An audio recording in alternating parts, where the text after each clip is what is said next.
Some kids started therapy at 3 years old to transition.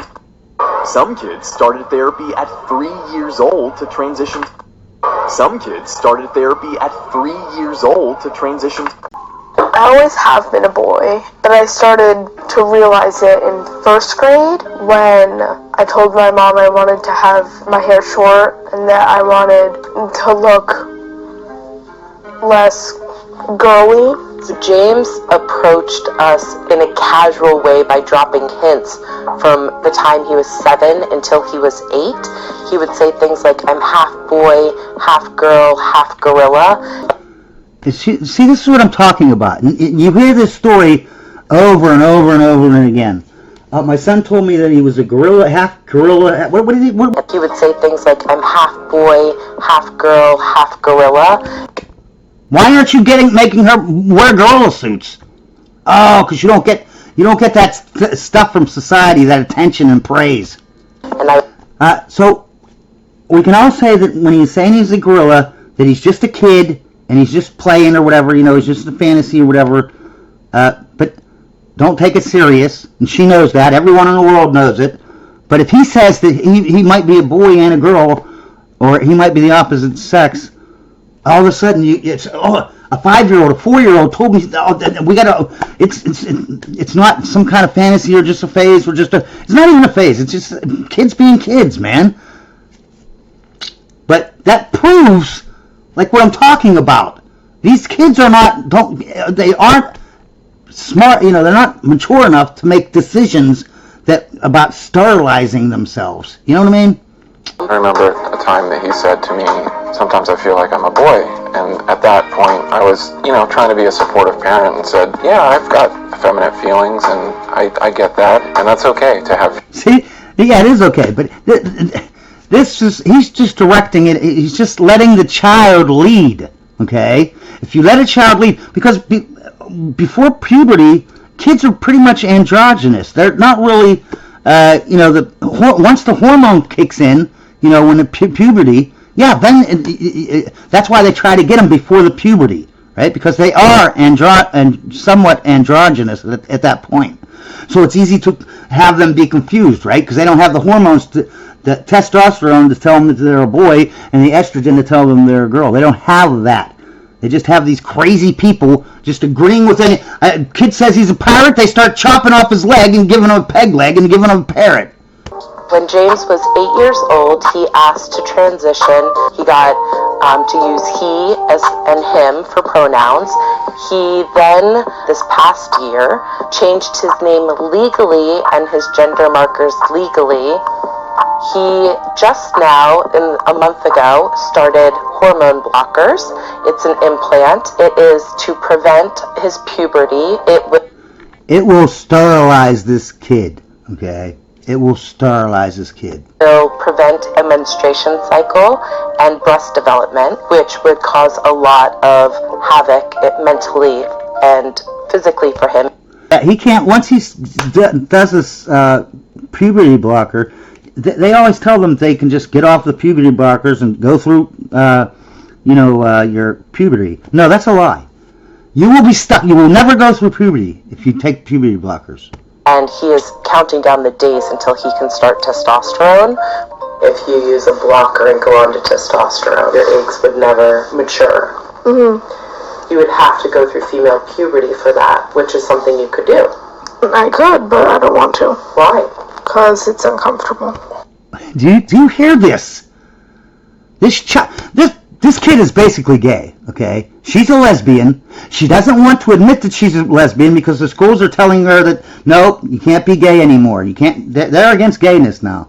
If you're gay, they want to make you into a sex change so that you can have sex with the right person. You know what I mean? According to them. But did you just hear that? I do. I could, but I don't want to. Why? But I don't want to. Could, but I don't want to. Why? Because it's uncomfortable. Why? Because it's uncomfortable. Why? Because it's uncomfortable. Why? Because it's uncomfortable. What's up? So, and this goes, no one wants to go through puberty or do this or that, you know what I mean? Growing up, blah, blah, blah. But that can't you see it? And you've always said you wanted to be a parent. Yeah. So what are you going to do about that if you can't have your own child? Adopting, is a great idea to me. I transitioned first, so I think that helped Olivia see that it was okay to be trans. Yeah. The whole family's gonna. If they have a third kid, guess what? It's gonna be trans too. Even though it's a 1 in 10 million chance of them having a trans kid, they're gonna have 2 trans kids. And if they have 3, they'll have 3 trans kids. If they have 4, they'll have 4 trans kids. Gee, I wonder if they're brainwashing them. Olivia said she was transgender from the age of 4 until 5. Did you 4 to 5? Are these people being serious? And we allowed her to wear whatever she wanted, but she didn't socially transition until she was 5 years old. It was less shocking because we had just had a child transition and we had just educated ourselves about gender. A lot of people... I don't know. Every time they educate, that's just like they're educating the children. No, they're confusing the children, you idiots. I reacted to Olivia transitioning like most older siblings would, which is kind of like, but really? Even though I'm trans, I got a little defensive because I thought it was my thing. Did you hear her? It's her thing. No trans person talks like this. None. Okay? None of them sit there and say, oh, this is just like my thing. It's not your thing. Okay? But that's what he thinks that, or she or whatever, this child here thinks that it's their thing. You know what I mean? And they're uncomfortable about puberty, so they just let's just skip it. Skip puberty because I'm uncomfortable. And you're caring for your own child, then don't look at me, look at yourself. We're going about this because we're listening to our children. From the time he was 7 until he was 8, he would say things like, I'm half boy, half girl, half gorilla. And because we're doing a lot of research, and research has proven that we're doing the right thing. So James approached us in a casual way by dropping hints. He would say things like, I'm half boy, half girl, half gorilla. The scary statistics of what happens when a parent is not supportive of their transgender child. From the time he was 7 until he was 8, from the time he was 7 until he was 8, he would say things like, I'm half boy, half girl, half gorilla. High amount of suicide that occurs scared me so much that I knew that no matter what fear or hesitation we had or concern, that the only thing our children could and should and would feel from us would be love and acceptance. Yeah, that's all it. You just got to give them all acceptance. Let them do whatever they want, right?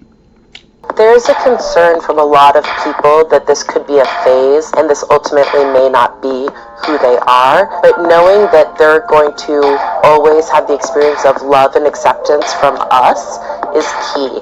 We will they don't need any direction or teaching. They just need acceptance and love. That's all they need. Love and accept them if they come to us tomorrow and say that they've changed their mind.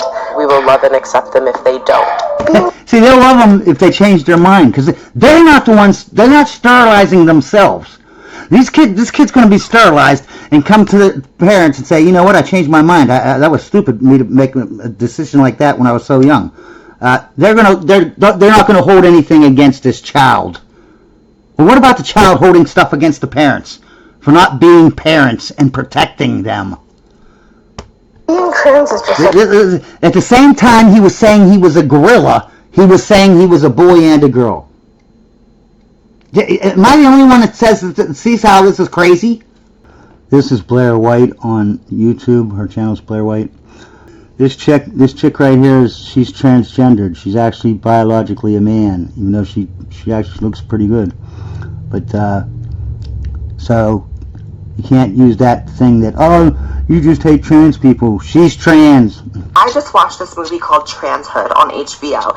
Basically, the movie chronicles 5 different transgender children at different ages. One of them is 4.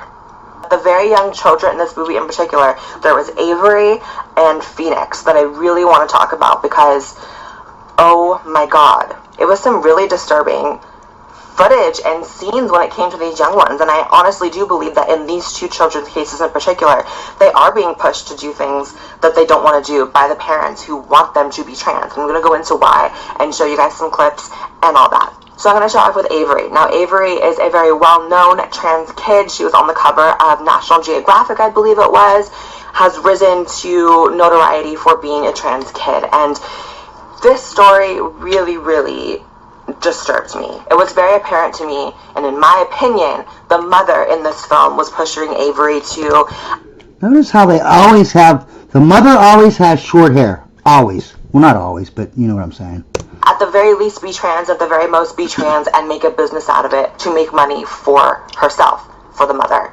Every single scene in this movie was some sort of business transaction, was a photo shoot for the kid, was an interview, was a radio appearance, was her being forced to sell a book, going to events, and at one point Avery actually says, "This is ruining my life." We're going to Washington, D.C. We actually go and meet with our senators, some representatives.